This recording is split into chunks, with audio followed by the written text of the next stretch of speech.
I'm Mike Gilbertson, in for Mark St. Marie, who's has the day off. David will be here and joining us in just a little bit. So in the interim, I get to visit with Steve Young, Veterans Service Officer from Trempealeau County, part of our Veterans Connection this morning with Trempealeau County Council of the American Legion, and brought to us by the Doghouse and International Ingredient Corporation. Good morning, Steve. Good morning. How are you? Doing good. Sunshine, kind of a nice day. I mean, the sunshine before 6 o'clock this morning. So Yeah. it's starting to become a really good thing. I obviously, Mark is generally in this chair, but one of the things that I like, I've had a chance to talk with you before and others in your position, and it's one of the things that I think is challenging about what you do is that it feels like, and maybe more than ever before, there are always new programs, new changes in policy and stuff. It must be a challenge to keep up on it. It is. You're right. And I joke all the time with my vets that's what keeps me employed.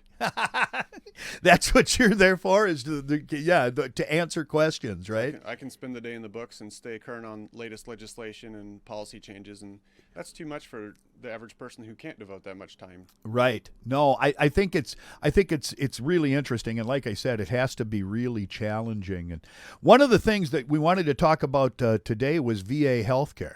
And I guess simply, who's eligible? Let's.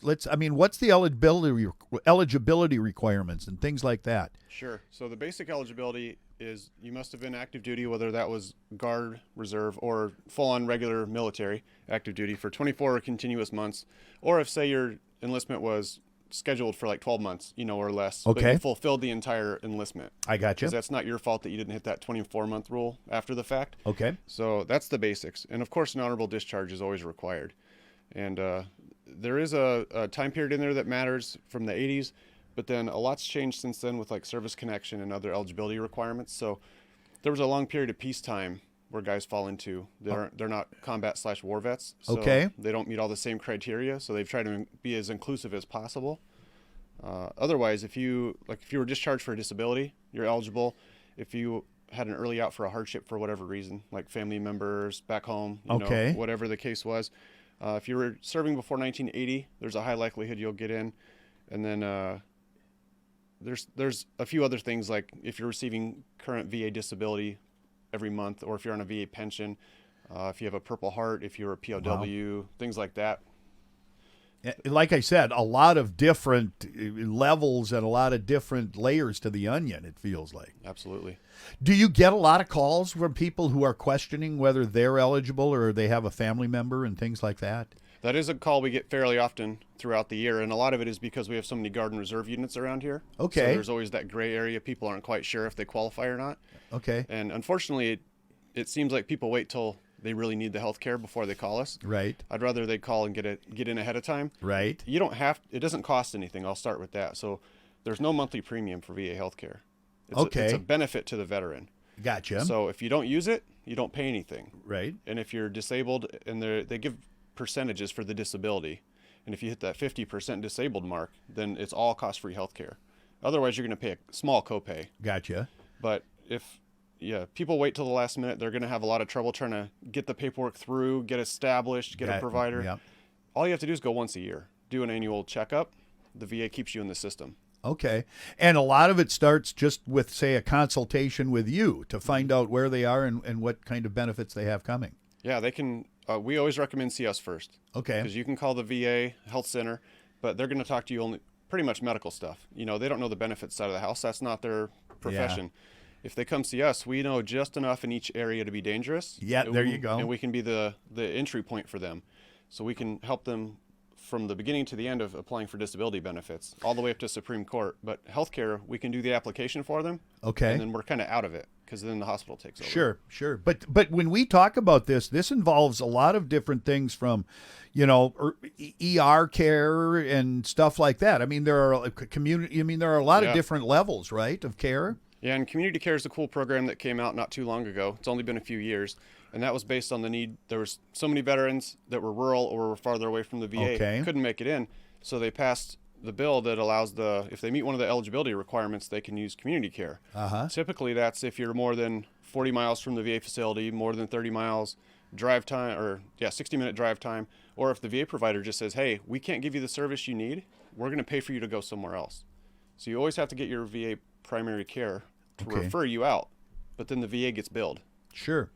And again, these are, I mean, if you talk about some of these priority groups and stuff like that, I mean, these again are these can save a lot of money, right? Absolutely. So the priority groups break down. It gets to be a little confusing, but priority groups, there's 8 of them in total. Okay. 8's the lowest, 1's the highest. 8 means that you got in generally based on your service and then your income level. Okay. So there's a basic income level you must meet to get in if you don't have any service-connected disability. So it varies per county where you live, if you're married or not. Like, they would have to come in and see me. It changes every year. So I'd hate to give out numbers and then it's different when they come see me. Right. A general ballpark for, like, say, a married couple in Trempealeau County would be between $45,000 and $50,000 a year would be the cutoff. Okay. But what they can also do when they apply is if they have out-of-pocket medical expenses that weren't reimbursed by anyone, gotcha, you can submit that and they'll deduct that from your annual income. So you could scoot under the line with that. Sure. That usually goes for priority groups 5 and through 8. Okay. When you get to a 10% disability rating, then you're in priority group 3 right away. And let me caveat with anything you're service connected for, no matter what your priority group is, you don't pay anything for it. Okay. Because it's the service connected disability. But say you need to go in for something else, you're going to pay a copay for that if you're not at least 50% disabled. Okay. That puts you in priority group 1.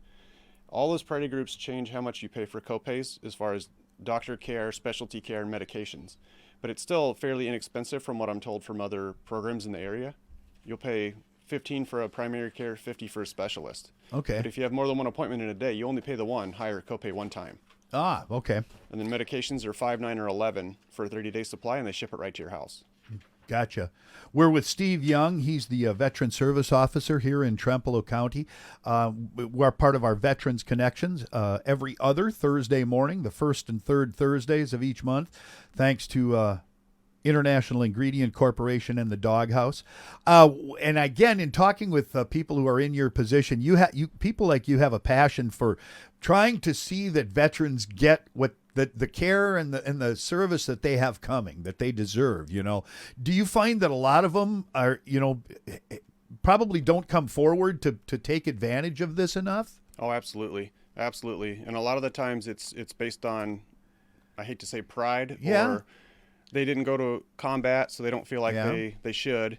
Or honestly, one of the biggest things I notice is people don't realize what a veteran is. They think, well, I didn't deploy. I didn't see. Fair. I'm not a veteran. I'm an ex-service member. I'm not a veteran, which isn't true. There's different reasons people have that thought, and we could go into that. It'd be a whole other show. Sure. But if they have any doubt, they should call me. I get a lot of family members that call me. I believe that. I was just going to say that next because, I think we can say that out loud. There's a certain pride and stubbornness factor involved with and that's what makes these people so successful and things like that. But I can picture that a lot of times, even if you're a family member, or if you have questions about a friend or a neighbor who you think might benefit from these programs and benefits, again, encourage them or reach out, right? Absolutely. They can call me, and if we don't have an answer, we'll get it for them, or we'll give them the contact info for the person that does. And again, in talking with Brian Liga about this in the past, I think that the Trempealeau County Council of the American Legions, each individual Legion post is kind of in. I think they're an important part of all of this because, again, those are people who again know other veterans who maybe are missing out, and they can kind of help encourage them to get involved, right? Oh, absolutely. I get calls from other vets who are concerned about their buddies. Yeah. And they know that they won't call me, so they'll call and drop some information and be like, hey, you should call and check on this guy, or he's dealing with a tough time. What can you do for him? And then that'll get the ball rolling. Yeah. Because when I call them, then they're like, oh, he's got me. Yeah. We got to talk now. Yeah. And I don't ever push. I just explain to them how it all works. I'm a veteran, obviously, so I explain my experience with it, and I try to push forward that, like, Toma VA is not what it was 30 years ago. Yeah. It's made a huge stride over the years. It's a completely different healthcare system, and it's actually, the VA healthcare system is the largest in the world. Okay. Largest single healthcare system in the world. Okay, that's interesting. Wow. Yeah. You can go anywhere in the world and you'll get VA healthcare somewhere. Sure. Again, we're with Steve Young, Veteran Service Officer for Trempealeau County, and I think that's so important. You talk about this, but human nature is what it is, and I think what's important for veterans and veterans, family members, or others is that as this is a government organization, so it's very structured, and there are a lot of hoops to jump through and all of that stuff, but in talking with Steve and in knowing what goes on there, it's a very informal entry. I mean, people can come and see you in a very informal way, in an informal setting to find out, what is available and things like that. So sometimes we get scared away from, governmental programs because we're overwhelmed. But like I said, this is a very informal, and you're a very informal guy. I've seen you talk with people, and it's easier to get involved, I think, than many would suspect. Absolutely. And we tell everyone that, priorities for us is getting the veteran first, the care they need. Yep. If we can get them a service-connected disability, great. That helps the family out financially, helps out the veteran. Yep. Number one is let's see what you need. Let's get your life on track where you want it to be. Yep. You've earned it. You've earned all these benefits. Yeah. And in my office, we really key on privacy. We Okay. follow HIPAA compliance rules. We keep our doors shut when we're in, those kind of meetings. And I don't make the decision on any of this stuff. Right. I'm kind of the gatekeeper to the information. Sure. So I can tell them, well, this is my experience, and this is my opinion based on that experience. This is probably what the VA will say, and I'll let them decide. And we Sure. work together. I'm not the one that will turn them down, so there's no need to be concerned about that. Right. Come see me for advice and help. And this is me just guessing, but I'm guessing here, like I said, but I would imagine that in some cases, a lot of veterans, they think of this as an age-related thing. It's for the older veterans and stuff like that, and I'm not that old yet. And even though I'm in my 30s or 40s and served, they don't think that they're eligible yet, maybe. You know what I mean? Right. And actually, now that this PACT Act just passed, and that was the toxic substance legislation that went through for burn pits and other exposures. Gotcha. We're starting to get a lot more younger vets in who are recently discharged. Okay. So that's been good. It really comes down to the demographic of the county for us. Sure. Because if it's mostly Vietnam era, which is what we have the most of, farmers in the area, that's who we see the most. If their family goes into the military, comes back, takes over the farm, we may see them, or if they come back and work somewhere else. But predominantly we're Vietnam vets, in the county. Yep. But we are starting to get the younger crowd in, which is great because we need to get them in now. Yeah. The military is doing a really good job active duty from when they're separating. They're pushing them to do a claim for disability and VA benefits before they're even out. Oh, okay. They can do that 6 months out. And then the goal is to have it all done by day one of being a civilian so they can start VA benefits right away. And so again, like you've said, just so then you're in the system and then, you're ready when you do need the benefits more than you do Absolutely. now. Steve, how do people get a hold of you? Well, I'm at the courthouse here in Whitehall. My direct number is 715-538-1972. My counterpart, Joe, is 1971. Okay. That'll save people from going through the phone tree and having to push the extension numbers. Yep. We prefer calls. Walk-ins are fine, but there's only two of us. We might be in a meeting. So you might drive the 30 or 40 minutes over for nothing. And we hate for that to happen. Yeah. So call us ahead of time. We can also do a lot through the internet. We got a remote signature program now that we can use. That was thanks to COVID, so we could still operate. Okay. So I know it's hard for some people because we work the same hours as they do. Right. But we can still coerce over the phone through email and get signatures done and still get the same stuff. And as we always encourage people, if you have any questions and you missed some of that, give us a call here at the radio station, and we'd be glad to get you connected and pass the information along. And as I've said, the most important, and I think it goes back to the start of our discussion here, maybe 15 minutes ago, that really this is about learning what's available. It's just about knowledge. Knowledge is power, and when you finally find out what's available, it really, I would imagine, sets a lot of people's mind at ease. Yeah, it's real hard for even the VA, as large as they are. How do you advertise all this kind of stuff? Right. How do you know where your markets are when there's such a diverse population? So they really rely on us. Even though I'm a county employee, they reach out to me all the time. We work very close together to try and get the benefits out.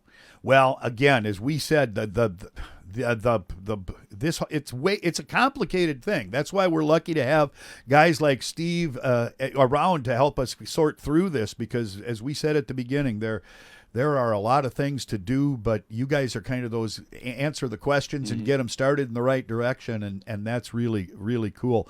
I'm glad we're doing this. I think this is a very good program. You're here the first Tuesday of each month. Brian Liga, with as I said, with the Trempealeau County Council of the American Legions, is here the second Thursday. And again, if people have questions and they want to that we would like us to ask Steve and Brian, please let us know. I mean, that's what this is for, so we can be a little interactive here with your department and with the veterans out there. We've also got a Facebook page if people want to follow us there, and they can message us and post on there. Okay, and that is the Trempealeau County Veterans Services. Trempealeau County Veteran Services. Check their Facebook page out. It's an easy way to get a hold of them. Hey, thanks for joining us this morning. Yeah, thanks for having me.